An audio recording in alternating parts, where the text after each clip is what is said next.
Sam, you were asking, where the hell Tucker's been, right? I mean, he has really kind of fallen off the map. This Twitter show is a pretty big misstep.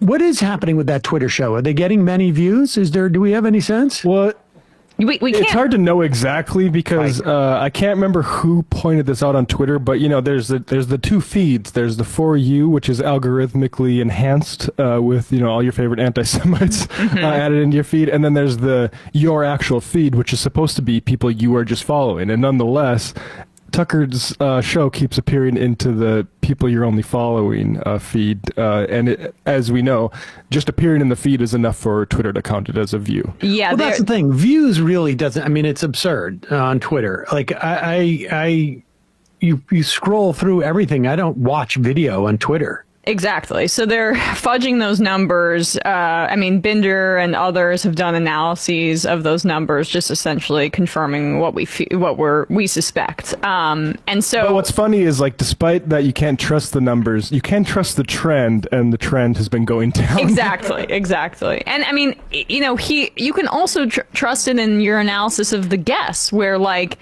he started off hot. He had the Trump interview. I mean, hot, for his standards, Trump interviewed that counter program with the first Republican debate.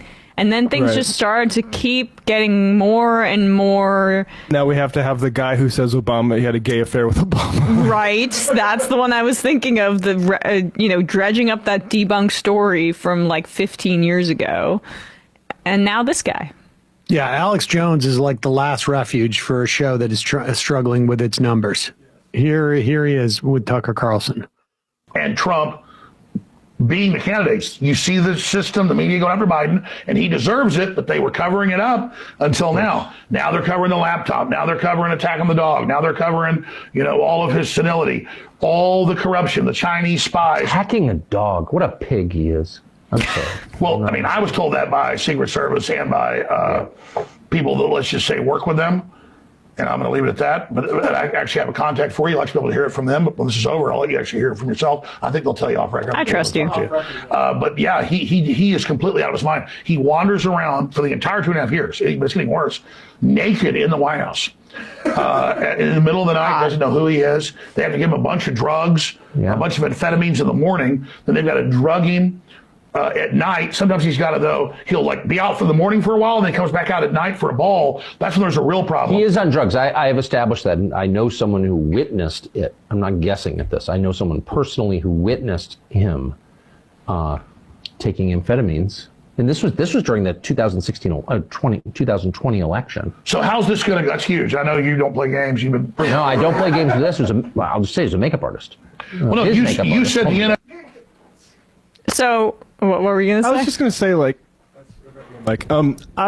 the both two guys talking about how they have secret information they can't share with the viewer, and this is supposed to be independent media. Like, oh yeah, I can tell you off there, but I mean, I guess you could say we're protecting my source. I'm going to protect my source. Makeup artist, and so Biden sits down and says, "Time for my amphetamines." Yeah, jack me up, Jack. I don't doubt that.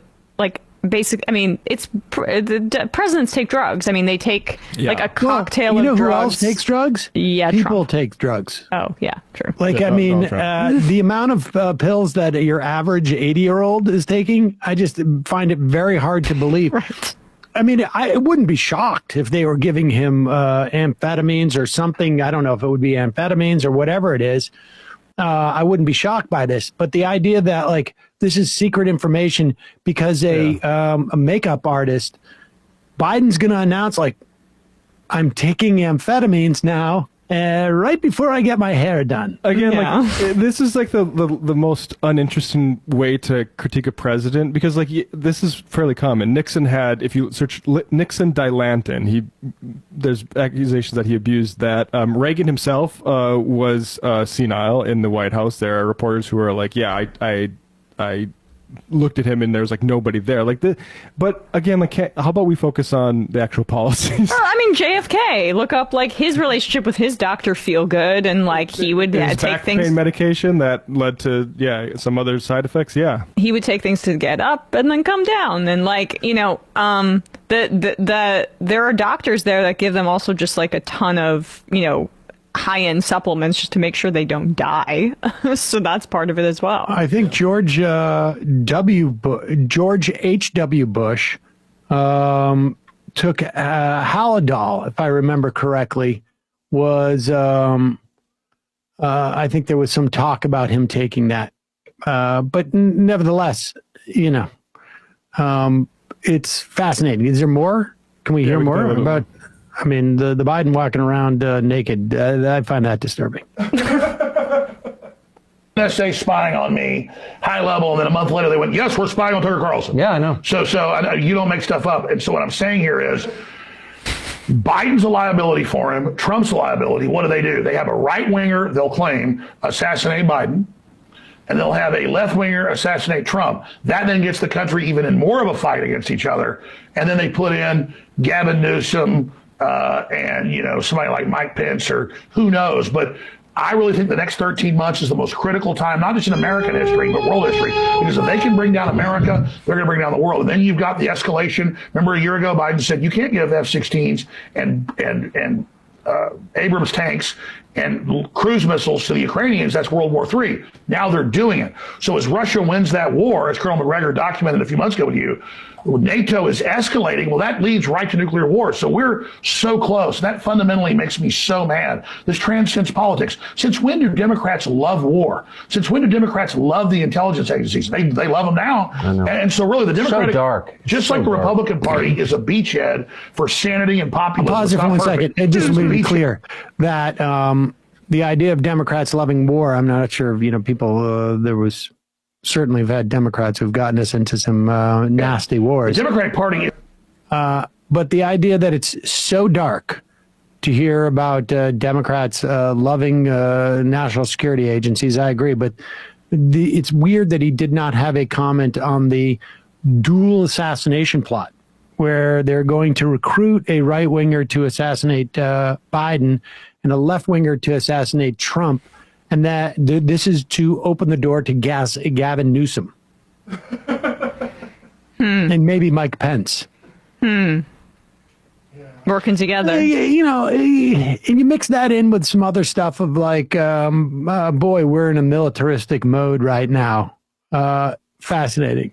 Yeah, also, there's, as far as I know, been no corroboration. In fact, the opposite, that Tucker was illegally targeted by the Biden administration. Wasn't he going to come out with like all sorts of info and then we never heard about it? Yeah, right. Like I think kind of like that, this whole there's going to be a dual assassination thing is something that they're going to talk about for a while to get attention, and then we won't hear about it when nothing comes of it. Right. Is there any more to this? I don't know. It's getting increasingly less relevant. Minutes, but yeah, Alex Jones.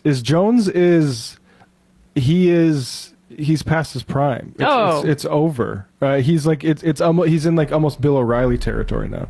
Well, part of the problem, I think, is that a lot of people have taken his shtick, and they now, he has to do increasingly sort of like desperate and crazy things to have any even entertainment value, and it's just old.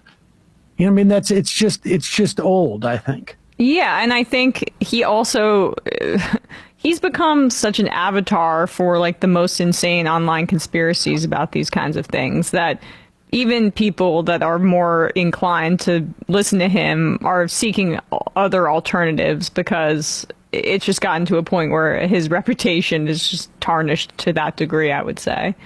So, like, I mean, but he needs to keep making money, because he's got a $1 billion black hole sitting right in front of him.